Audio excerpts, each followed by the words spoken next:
जय Hind. Recently the Hindu में एक न्यूज़ आई जिसमें यूनियन हेल्थ मिनिस्ट्री ने कंसर्न शो करते हुए ये कहा कि poor identification of brain death cases के पुअर आइडेंटिफिकेशन की वजह से हमारे कंट्री में ऑर्गन डोनेशन इम्पैक्ट हो रहा है। बेसिकली ब्रेन स्टेम डेथ या फिर ब्रेन डेथ केसेस के पुअर आइडेंटिफिकेशन, पुअर सर्टिफिकेशन की वजह से इंडिया में the rate of organ donation is at very low levels. और इसी को लेके कंसर्न्ड है हमारी यूनियन हेल्थ मिनिस्ट्री, और हेल्थ मिनिस्ट्री ने कुछ गाइडलाइंस भी इशू किए हैं। हमारे एग्जाम के पॉइंट ऑफ व्यू से हम देखेंगे कि ब्रेन डेथ क्या होता है, इसको लेके रूल्स एंड रेगुलेशंस क्या कहते हैं, ऑर्गन डोनेशन को लेके इश्यूज एंड चैलेंजेस क्या हैं, और हेल्थ मिनिस्ट्री ने, सेंटर ने क्या गाइडलाइंस इशू किए हैं, उस सब के बारे में आज अपन बातचीत करने वाले हैं। अच्छा, वीडियो को लाइक कर दो और शेयर कर दो अपने सोशल मीडिया हैंडल्स पे, चैनल को सब्सक्राइब कर लो, और अगर आपको कोई जेन्युइन क्वेरी है तो आप मुझे इंस्टाग्राम पे फॉलो करके क्वेरी भी पूछ सकते हो। देखो, सबसे पहला सवाल है, what is brain stem death. Brain stem death या फिर जिसे ब्रेन डेथ भी बुलाया जाता है, it occurs when brain stem stops working and a person can no longer breathe और रीगेन कॉन्शियसनेस विदाउट सपोर्ट। ऐसी सिचुएशन जब किसी इंसान का ब्रेन स्टेम पूरी तरीके से काम करना बंद कर दे और वो इंसान विदाउट सपोर्ट ना तो ब्रीथ कर सके, ना कॉन्शियसनेस को रीगेन कर सके, तो उसे बुलाया जाता है ब्रेन स्टेम डेथ या फिर ब्रेन डेथ। हमारे ब्रेन के लोअर पार्ट में होता है ब्रेन स्टेम, और ये ब्रेन स्टेम बड़े इंपॉर्टेंट फंक्शंस को कंट्रोल करने के काम में आता है, जैसे breathing, heart beat, blood pressure वगैरह। डायग्राम में आपको दिख रहा होगा, ये होता है brain stem. In fact brain stem हमारे ब्रेन को स्पाइनल कॉर्ड से भी कनेक्ट करता है। ऐसी सिचुएशन जब किसी इंसान का ब्रेन स्टेम पूरी तरीके से काम करना बंद कर दे और वो इंसान विदाउट सपोर्ट ना तो ब्रीद कर पाए, ना कॉन्शियसनेस को रीगेन कर पाए, तो बुलाया जाता है ब्रेन स्टेम डेथ। अगर बहुत सिंपल लैंग्वेज में बोला जाए तो ऐसे इंसान की डेथ हो चुकी होती है, लीगली ऑफिशियली वो डेड हो चुका होता है, उसके रिकवरी के कोई भी चांसेस नहीं होते हैं। विदाउट आर्टिफिशियल लाइफ सपोर्ट उसकी बॉडी सर्वाइव नहीं कर सकती है, लेकिन उसके ऑर्गन्स अभी भी अलाइव हैं because they are kept alive artificially. Officially, legally ऐसा इंसान डेड हो चुका होता है, लेकिन उसके ऑर्गन्स अभी भी जिंदा हैं, अभी भी अलाइव हैं, बिकॉज उनको आर्टिफिशियली जिंदा रखा गया है। और ऐसे ऑर्गन्स को यूज़ किया जा सकता है ट्रांसप्लांट करने के लिए। लेकिन हमारे यहाँ पे समस्या ये है कि इंडिया में ऑर्गन डोनेशन का रेट बेहद कम है। इट इज़ लेस देन 1 पर मिलियन पॉपुलेशन। अगर कंपैरिजन देखें तो स्पेन, जहाँ पे ऑर्गन डोनेशन रेट हाईएस्ट है, वहाँ पे रेट है 49.6 पर मिलियन पॉपुलेशन, और हमारे यहाँ पे लेस देन 1 पर मिलियन पॉपुलेशन। कितना स्टार्किंग डिफरेंस है। हमारे यहाँ पे लोगों को कोई जानकारी है ही नहीं ऑर्गन डोनेशन को लेके। क्या कहते हैं रूल्स एंड रेगुलेशंस। एक एक्ट है 1994 का, transplantation of human organs act, और इस एक्ट के थ्रू ऑर्गन्स के कमर्शलाइजेशन को पनिशेबल ऑफेंस बना दिया गया है और ब्रेन डेथ को लीगल कॉन्सेप्ट बना दिया गया है। प्रॉब्लम ये भी है ना कि हमारे यहाँ पे लोगों को जानकारी ही नहीं है ब्रेन डेथ की।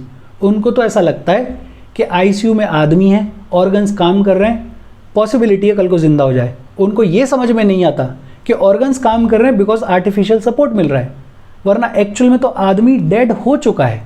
तो transplantation of human organs act 1994 के थ्रू ऑर्गन्स के कमर्शलाइजेशन को पनिशेबल ऑफेंस बना दिया गया है और ब्रेन डेथ को लीगल कॉन्सेप्ट बना दिया गया है। अगले ही साल रूल्स भी लाए गए 1995 में, transplantation of human organs rules, और इनको अमेंड किया गया 2014 में। इसके थ्रू डोनेशन के स्कोप को इंक्रीज कर दिया गया है, जैसे कि अब टिश्यूज़ के ट्रांसप्लांटेशन को भी इसमें इंक्लूड कर लिया गया है। एक बड़ी इंपॉर्टेंट ऑर्गेनाइजेशन है national organ and tissue transplant organisation. ये नेशनल लेवल की ऑर्गेनाइजेशन है जो कि फंक्शन करती है ministry of health and family welfare के under. NOTTO, national organ and tissue transplant organisation, policy guidelines को ले डाउन करती है और ऑर्गन डोनेशन को लेके नेशनल लेवल पे जो भी एक्टिविटीज़ हैं, जो भी इंस्टीट्यूशंस हैं, उनके साथ में कोऑर्डिनेट भी करती है।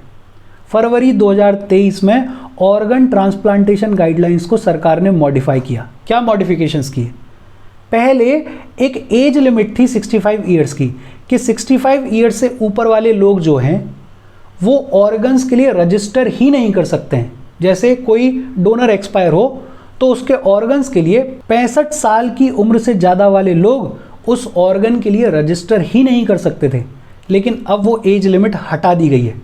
It has done away with the 65 years age limit for registration of patients seeking organs from the deceased donor.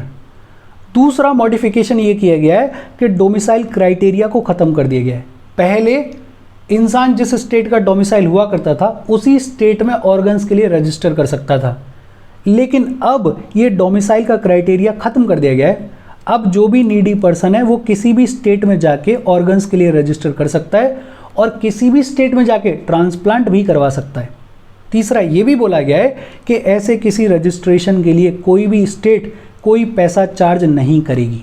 Basically 2-3 चीज़ें इंपॉर्टेंट हैं। एक तो एक्ट है 1994 का, transplantation of human organs act, जिसके थ्रू ऑर्गन्स के कमर्शलाइजेशन को पनिशेबल ऑफेंस बना दिया गया है और ब्रेन डेथ को लीगल कॉन्सेप्ट बना दिया गया है।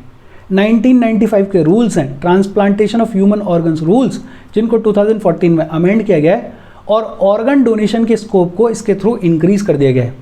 एक बड़ी इंपॉर्टेंट नेशनल लेवल की ऑर्गेनाइजेशन है national organ and tissue transplant organisation, जो कि फंक्शन करती है ministry of health and family welfare के अंडर। और फरवरी 2023 में ऑर्गन ट्रांसप्लांटेशन के गाइडलाइंस को मॉडिफाई किया गया है। क्या मॉडिफिकेशंस किए गए हैं वो अभी अपन ने देखा। अच्छा, सवाल आता है कि ऑर्गन डोनेशन को लेके क्या इश्यूज हैं, क्या चैलेंजेस हैं। पहला चैलेंज है डिमांड एंड सप्लाई का मिसमैच। ऑर्गन्स की ज़रूरत, ऑर्गन्स की डिमांड तो हमारे कंट्री में खूब है, लेकिन सप्लाई नहीं है। एक्चुअल में ऑर्गन डोनेट करने वाले लोग, ऑर्गन डोनेशन के लिए रजिस्टर करने वाले लोग हमारे यहाँ पे बेहद कम है, तो डिमांड एंड सप्लाई का मिसमैच है। दूसरा, हमारे यहाँ के जो गवर्नमेंट हॉस्पिटल्स हैं उनका इंफ्रास्ट्रक्चर बेहद ही ख़राब है, बेहद ही पुअर है। और ये तो आप किसी भी गवर्नमेंट हॉस्पिटल में जाके देख सकते हो कि इंफ्रास्ट्रक्चर की स्थिति कितनी ख़राब है हमारे यहाँ पे। ब्रेन स्टेम डेथ का जो कॉन्सेप्ट है उसकी अवेयरनेस हमारे कंट्री में बहुत कम है।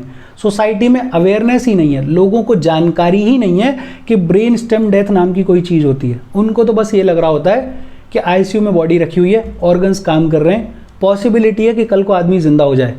उनको ये समझ में नहीं आता कि ऑर्गन्स काम कर रहे हैं बिकॉज उनको आर्टिफिशियली सपोर्ट दिया जा रहा है।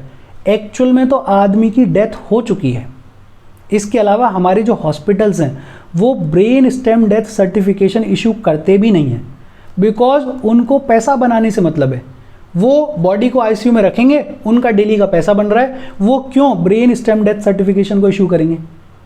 इन जनरल हमारे सोसाइटी का जो ऑर्गन डोनेशन को लेके एटीट्यूड है वो बेहद ख़राब है, अवेयरनेस जो है वो बेहद पुअर है। कितने ही लोग ऐसे हैं जो कि ऑर्गन डोनेशन के बारे में जानते हैं, जिनको ये समझ में आता है कि उनका ऑर्गन उनकी डेथ के बाद किसी एक ज़िंदगी को बचाने के काम में आ सकता है। तो लोगों में अवेयरनेस भी नहीं है और लोगों का जो एटीट्यूड है ऑर्गन डोनेशन को लेके वो बहुत ज़्यादा पॉजिटिव भी नहीं है। फिर जो थोड़ा बहुत ऑर्गन डोनेशन होता भी है तो हमारे यहाँ पे जो ऑर्गन को प्रोक्योर करने का सिस्टम है वो भी बहुत ज़्यादा ऑर्गेनाइज्ड नहीं है। ट्रांसप्लांटेशन के स्टैंडर्ड्स हमारे यहाँ पे, टिश्यू बैंकिंग के स्टैंडर्ड्स हमारे यहाँ पे वो भी उतने बेहतरीन नहीं है जितने होने चाहिए। एक समस्या ऑर्गन ट्रेडिंग की भी है। कुछ हॉस्पिटल्स ऐसे भी होते हैं जो एक तरीके से ऑर्गन्स की ब्लैक मार्केटिंग करते हैं, दूसरे कंट्रीज़ में जाके बेचेंगे, महंगे में बेचेंगे। तो ऑर्गन ट्रेडिंग की भी एक समस्या है। जो थोड़ा बहुत ऑर्गन ट्रांसप्लांटेशन हमारे यहाँ पे होता है उसकी कॉस्ट बहुत ज़्यादा है। और फाइनली नॉन गवर्नमेंट सेक्टर के जो रेगुलेशंस हैं वो भी हमारे यहाँ पे बेहद कमज़ोर हैं। इश्यूज़ क्या हैं, चैलेंजेस क्या हैं? एक तो डिमांड एंड सप्लाई का मिसमैच है। दूसरा, हमारे गवर्नमेंट हॉस्पिटल्स के जो इंफ्रास्ट्रक्चर हैं वो बेहद कमज़ोर है। ब्रेन स्टेम डेथ का जो कॉन्सेप्ट है उसकी अवेयरनेस नहीं है हमारी सोसाइटी में। हॉस्पिटल्स जो हैं वो ब्रेन स्टेम डेथ सर्टिफिकेशन को इशू नहीं करते हैं। इन जनरल ऑर्गन डोनेशन को लेके हमारे सोसाइटी का एटीट्यूड बहुत ज़्यादा पॉजिटिव नहीं है।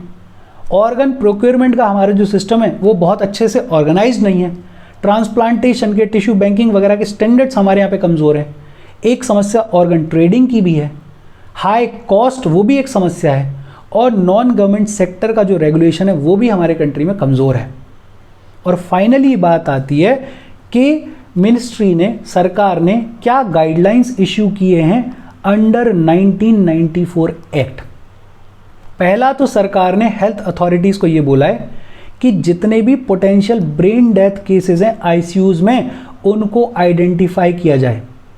ऐसे ब्रेन डेथ केसेस जो कि आईसीयू में एडमिटेड हैं, उनको आइडेंटिफाई करो और देखो उनमें से कितने लोग ऐसे हैं जिन्होंने अपने ऑर्गन्स को डोनेट करने के लिए रजिस्टर किया हुआ है। अगर ऐसे लोग हैं तो उनके ऑर्गन्स को यूज़ किया जाए ताकि कोई एक ज़िंदगी बचाई जा सके। और अगर ब्रेन डेथ केस है लेकिन उसने ऑर्गन डोनेशन के लिए रजिस्टर नहीं किया, तो फिर उसके फैमिली मेम्बर्स को मनाया जाए, अवेयर करवाया जाए और उनको बताया जाए कि देखो आपका इंसान तो चला गया, लेकिन आपके इंसान के ऑर्गन्स जो हैं वो किसी एक और इंसान की ज़िंदगी को बचा सकते हैं, तो प्लीज़ सपोर्ट करो। दूसरा, गवर्नमेंट ने हर एक हॉस्पिटल को ये भी बोला है कि जितने भी ब्रेन डेथ केसेस हैं उनके सर्टिफिकेशन को फैसिलिटेट करें, मॉनिटर करें अकॉर्डिंग टू द रूल्स। ऐसा नहीं है कि बॉडी को आईसीयू में रखें पैसा बनाते रहें।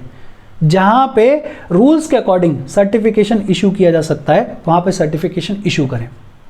हॉस्पिटल्स को ये भी बोला गया है कि वो अपने हॉस्पिटल प्रीमिसेस में रिक्वायर्ड रिक्वेस्ट डिस्प्ले बोर्ड्स को भी इंस्टॉल करें। Required request display boards basically organ donation की जानकारी के बारे में, अवेयरनेस के बारे में कि उनके थ्रू एक लाइफ बचाई जा सकती है, किसको ज़रूरत है किसको ज़रूरत नहीं है, उस सब की जानकारी के लिए एक रिक्वायर्ड रिक्वेस्ट डिस्प्ले बोर्ड भी इंस्टॉल करें। और फाइनली अथॉरिटीज़ को ये भी बोला गया है कि मंथली बेसिस पे authorities national organ tissue transplant organisation को अपडेट करें रिगार्डिंग कि उनके यहाँ पे कितने ब्रेन डेथ केसेस को आइडेंटिफाई किया गया, सर्टिफाई किया गया, कितने ब्रेन डेथ केसेस के फैमिली मेंबर्स ने ऑर्गन डोनेशन के लिए अपनी कंसेंट दी और कितने ऑर्गन्स को डोनेट किया गया, अल्टीमेटली यूटिलाइज किया गया अल्टीमेटली। इसकी जानकारी मंथली बेसिस पे national organ and tissue transplant organisation को दी जाए। बेसिकली 3-4 चीज़ें बोली गई हैं। एक तो पोटेंशियल ब्रेन डेथ केसेस को आइडेंटिफाई किया जाए, दूसरा जो भी ब्रेन डेथ केसेस हैं उनको सर्टिफिकेशन प्रोवाइड किया जाए, तीसरा रिक्वायर्ड रिक्वेस्ट डिस्प्ले बोर्ड्स को इंस्टॉल किया जाए और चौथा मंथली बेसिस पे national organ and tissue transplant organisation को इन सारी चीज़ों के बारे में अपडेट करवाया जाए। और इसके साथ आज की अपनी बातचीत खत्म हो गई। कोई डाउट हो please comment. Thank you very much.